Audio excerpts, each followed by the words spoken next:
پھر بعد میں آپ اگر یہ سمجھتے ہیں کہ کسی مولوی صاحب کے پاس جا کے، کسی عامل صاحب کے پاس جا کے، اگر کوئی عامل صاحب ہو تو بہرحال میری بات ان کو بری نہ لگے، کہ کسی عامل صاحب کے پاس جا کے ہم ایک تعویذ لکھوائیں گے، ایک آیت لکھوائیں گے اور ایک پرچی لکھوائیں گے، اور اس کے بعد ہمارے گھر کے اندر برکتیں نازل ہو جائیں گی، ہمارے گھر کے اندر رحمتیں نازل ہو جائیں گی، ہمارے گھر سے سارے مسائل دور ہو جائیں گے۔ آپ بھول جائیے، جب تک آپ اپنے نبی کی تہذیب اپنے گھر میں داخل نہیں کریں گے، جب تک آپ اپنے بچوں کو اپنے نبی کا طریقہ نہیں سکھائیں گے، اس وقت تک گھر میں برکتیں داخل نہیں ہو سکتی۔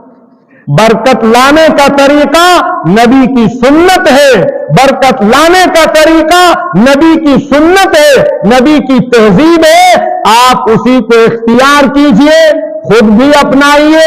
بچوں کو سکھائیے، اور